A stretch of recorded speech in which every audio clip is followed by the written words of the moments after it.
बाबा फरीद, बाबा फरीद, बाबा फरीद है।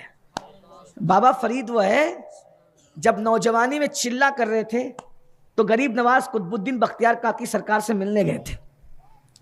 तो सब मुरीद मिलने आए गरीब नवाज के कि दादा पी रहा है, दादा पी रहा है, बाबा फरीद मिलने नहीं है। तो सरकार गरीब नवाज ने कहा कि वो मसूद किधर है, उनका असल नाम मसूद है, मसूद किधर है, फरीद उनका नाम नहीं है, ये लकब गरीब नवाज ने अता किया। कहा मसूद किधर है, तो कहा हजरत वो तो चिल्ले में बैठा हुआ है, रियाजत और मुजाहिदे कर रहा है। तो कहा कि वो नहीं मिलेगा, तो कहा अभी बुलाता हूँ। कहा नहीं, उसको नहीं बुलाना, हम खुद जाएंगे वहाँ। देख रहे ये बाबा मेरे बाबा साहब हैं, देख रहे ये बाबा मेरे बाबा साहब, बड़े बाबा, बड़े अजीम बाबा, अल्लाह अकबर। बाबा फरीद, बाबा फरीद है। मैं क्या अर्ज करूँ, सबे सनाबिल में जो लिखा है बाबा फरीद के लिए कहूँ तो आप उठ के भाग जाए, लेकिन पढ़ना है तो वहाँ जाके पढ़ ले बाबा फरीद क्या है। बहुत सारी बातें लोग हजम नहीं कर पाते तो हम बोल भी नहीं पाते। ये दस्तूर ज़बाबंदी एक ऐसा तेरी महफिल में, यहाँ तो बात करने को तरसती है ज़बान। बहरहाल जितना हजम कर सकते हो उतना ही कह रहा हूँ। तो गरीब नवाज खुद चल कर गए।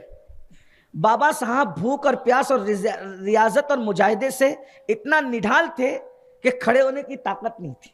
देखो मकबूल ऐसे बनते हैं, 3-3 टाइम जो है वो हराम पेट में भरोगे और डिकारे भी नहीं लोगे तो कौन मकबूल। यहाँ तो हलाल भी छोड़ दिया है, अल्लाह की रजा के लिए हलाल भी छोड़, नहीं खाना, जाओ। रूह की ग़िज़ा इबादत है, रूह को तारो ताज़ा करे, जिस्म को कमज़ोर करे, नहीं खा रहे।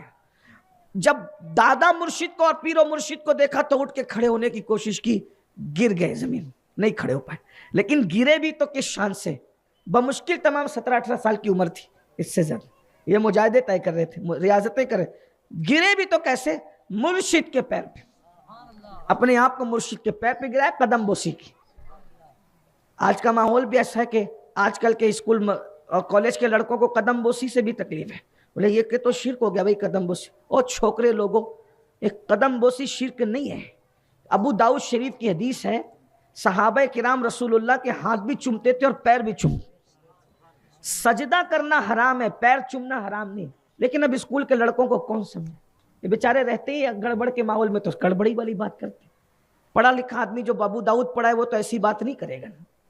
बहरहाल वो कदम चूमे मुर्शिद के और दादा मुर्शिद के, उठने की ताकत नहीं थी। तो सरकार गरीब नवाज ने कहा, ओ बाबा कुतुब, इसका मामला क्यों आपने लेट कर ताखीर कर रखा है, इसको नवाज दो ना। तो गरीब नवाज कहते हैं नवाज दो ना, तो अब मुर्शिद के सामने क्या नवाज है। कहा सरकार आप ही करम कर दे। तो एक बाजू पकड़ के गरीब नवाज ने उठाया और दूसरा बाजू पकड़ के बाबा कुतुबुद्दीन बख्तियार काकी ने उठाया। दोनों पकड़ के उठा रहे थे और विलायत की मंजिल पर पहुंचा रहे। सरकार फरीद पाक फरमाते हैं, नफली इबादतों से वो मकाम न मिला जो दोनों ने बाजू पकड़ के उठाया तो उस मकाम पर पहुंचा। सैकड़ों साल की मेहनतें वहां नहीं पहुंचा सकती थी जो मुर्शिद की नजर और दुआ ने पहुंचा। बाबा साहब बहुत खूबसूरत थे। बाबा साहब सरकार फारूक आजम की औलाद में से, सरकार फरीद मिल्लत वद्दीन, हमारे बाबा सरकार बाबा फरीद की बारगाह में एक औरत आई।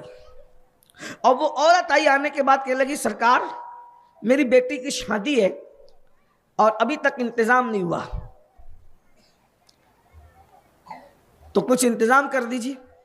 बाबा फरीद रहमतुल्लाह अलैह ने फरमाया कि वो मिट्टी का ढेला उठा के लाई। इधर वो मिट्टी का ढेला उठा के लाई, आपने सूरह फातिहा पढ़ी, दम कर दिया और कहा कि मुट्ठी बनकर और घर जाके खोलना।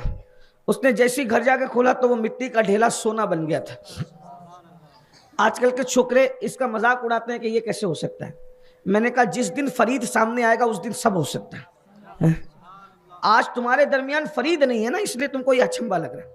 बाबा फरीद सरकार ने सूरह फातिहा पढ़ी और दम किया, और दम करने के बाद उसको कहा घर जाके खोलना। उस बूढ़ी औरत ने खोला। इंसान तो लालची होता है, उसने देखा कि सोना। अब वो इतना सा ढेला जो था वो सूरह फातिहा, अच्छा बाबा ने जोर से पढ़ा, सूरह फातिहा जोर से पढ़ी, वो सोना बन गई, मिट्टी का ढेला सोना बन गया। बुढ़िया को आई लालच, इंसान लालची होता है।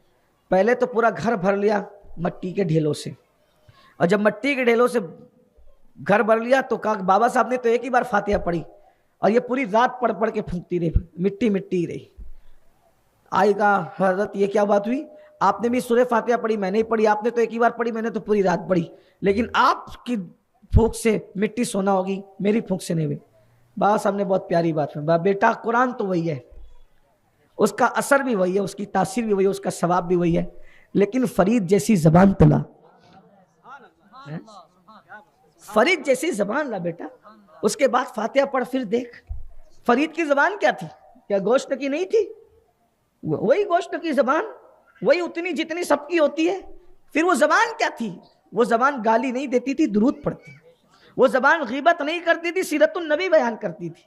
वो जबान चुगलियां नहीं करती थी, मुस्तफा जाने रहमत का जिक्र करती थी।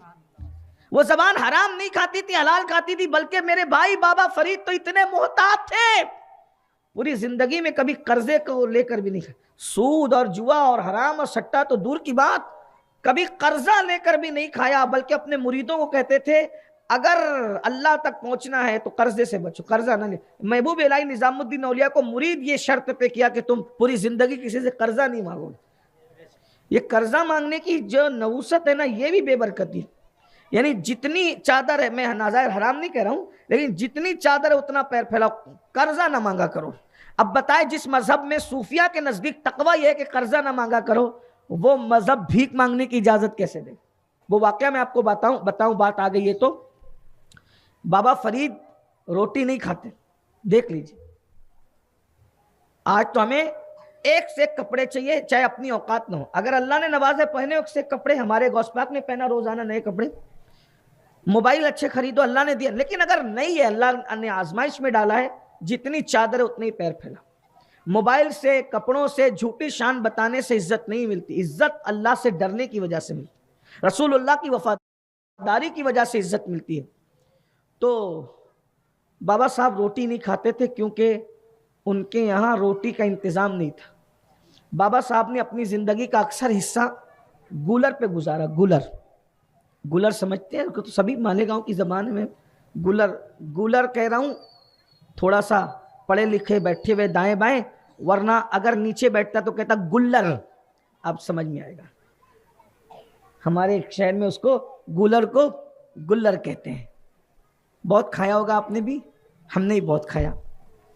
स्कूल जाते हुए गुलर का दरख्त था, दोस्तों को लगा देते थे जरा तोड़ना, और उसके बाद खाते जाते थे। इतने तोड़ भी लेते थे कि जाते हुए भी खाते थे आते हुए। बल्कि अक्सर तो जब सुबह की स्कूल रहती थी सर्दियों में, तोड़ना भी नहीं पड़ता था, वो पड़े हुए रहते थे। अब तो दरख्त भी काटे जा रहे हैं, अब नहीं है। तो बाबा साहब गूलर खाते थे, और गूलर भी कौन से, कच्चे गूलर उबाले जाते थे, उबाल कर उस पर नमक भुरभुरा दिया जाता था, और बाबा साहब उसी को खाते। और गूलर वो कौन पकाता था उबाल के, पता है? ये इसी से पता चलता है शान वालों की शान। गूलर पकाने की जिम्मेदारी होती थी महबूब इलाही निजामुद्दीन औलिया की।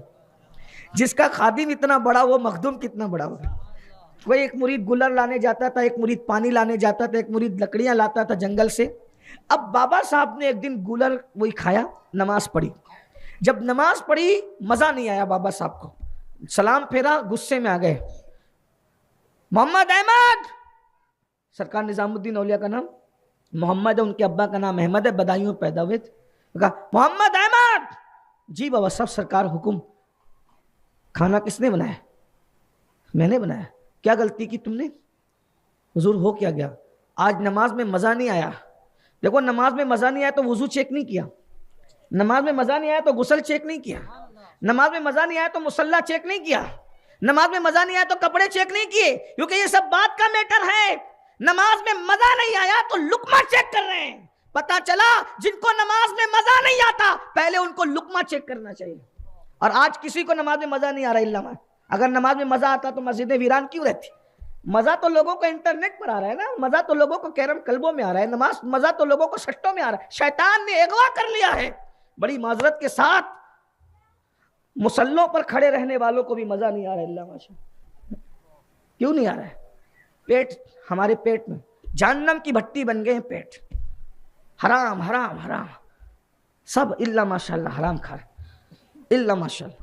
चंद बच्चे हैं जो हलाल खाते हैं, हराम ही हराम। बाबा साहब ने महबूब इलाही सरकार से फरमाया, मोहम्मद अहमद, नमाज में मजा नहीं आया। इसका मतलब नमाज में मजा भी आता है।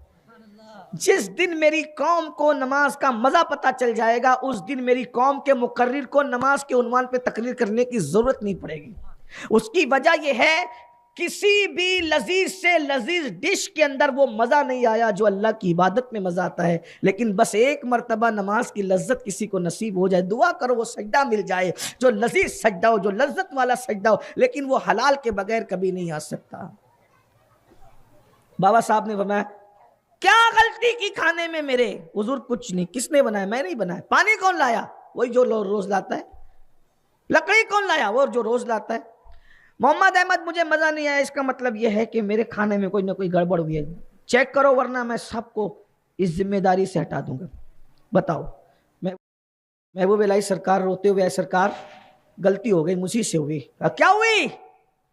कहा कि खानका में नमक खत्म हो गया था, मैंने आपकी मोहब्बत में सोचा कि मुर्शिद यूं ही गूलर उबाल करके, कच्चे गूलर उबाल कर खाते हैं, बिगर नमक के उनको गूलर दे दूंगा तो मुझे अच्छा नहीं लगेगा, तो मैंने पड़ोसी से नमक उधार मांग कर लाया और उधार वाले नमक को मैंने भुरभुरा करके दे दिया। बस यही वजह है कि आज आपको लज्जत नहीं आई। बाबा फरीद ने हमें, खबरदार, अगर नमक खत्म हो जाए बिगर नमक के मुझे गूलर खिला देना, मगर कर्जा लेकर मुझे कभी मत खिला। आज तो हम कर्जा लेके चहलुम कर रहे हैं, कर्जा लेके चहलुम कर रहा है। मां बीमार थी, जब दवा का पैसा नहीं दिया, बुढ़ी कहता है मरती नहीं बुढ़ी, मरती नहीं, तेरे पीछे कितना पैसा लगा, ये कहा। बाप पान और जरूरत की चीजें मांगते मांगते मर गया, जालिम ने कभी मदद नहीं की, और अब मोहल्ले को दिखाने के लिए चहलुम कर रहा है, 4 डेग बना के, 2 डेग बना के, वो भी कर्जा लेके। ये क्या हो गया तुम्हें? दीन नहीं सीखा, दीन की तरफ नहीं आए, तो बात दूर निकली। मैं आपसे अर्ज कर रहा था, पेट को हलाल रखो, पेट में हलाल रखो, जबान को गुनाह से बचाओ। एक सूरह फातिहा है,